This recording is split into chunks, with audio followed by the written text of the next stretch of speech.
Hello, everybody. Welcome to the show. This is a story about us. A story about people. Humans. And monsters.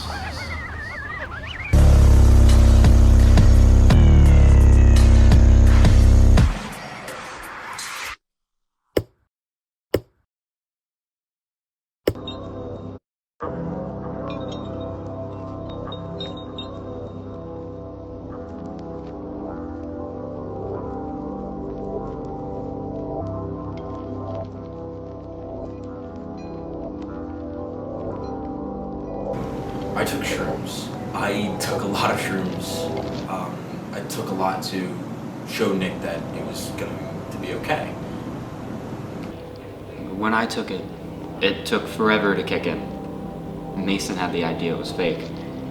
I kind of hoped it was fake. Even though it was really late at night, like 2 a.m., once it hit, we got really awake and energized. It was really weird. It seemed like Mason was less energized than me. Mushrooms have cordyceps, which further ATP production within the cells that energize a person naturally. LSD, on the other hand, is a chemically constructed drug which alters your energy levels more forcefully.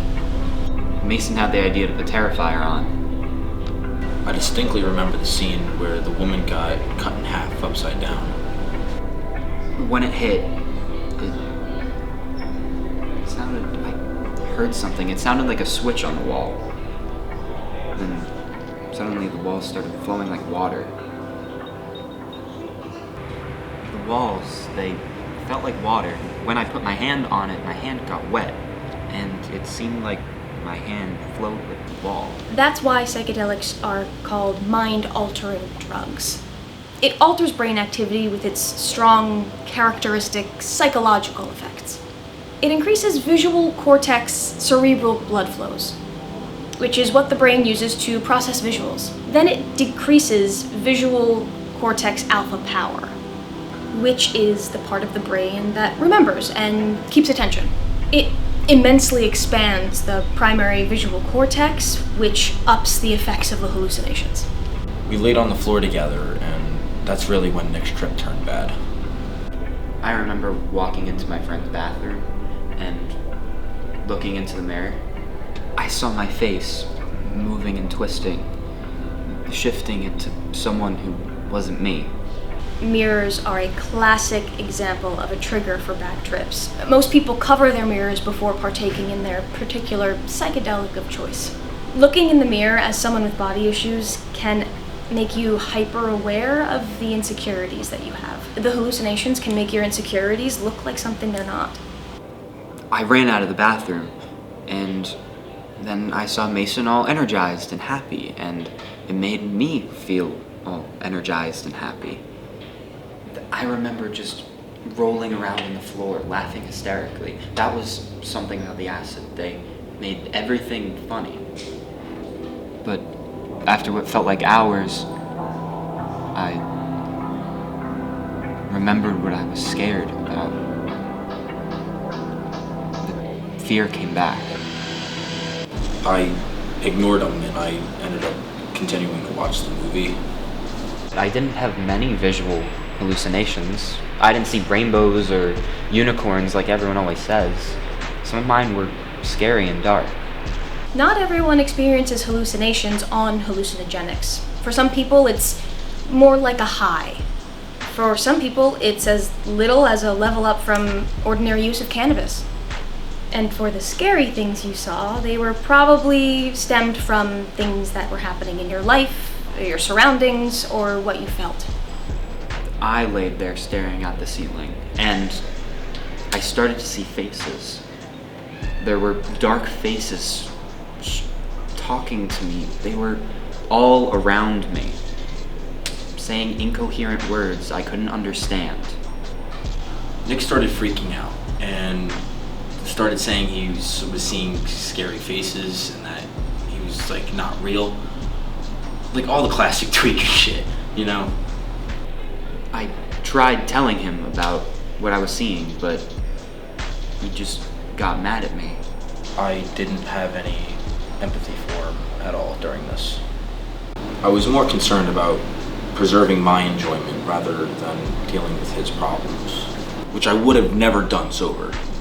Why did all this happen to me? Why didn't Mason have a bad trip like I did? Not only did he take a different drug than you, he's a completely different person. Everyone experiences things differently. He was not scared or hesitant to take them. He was excited. In fact, it was his idea, so he was expecting fun. You, on the other hand, were kind of peer pressured, hesitant. That could have been a huge impact on your experience. By that time of the night, it brought on a kind of awkwardness.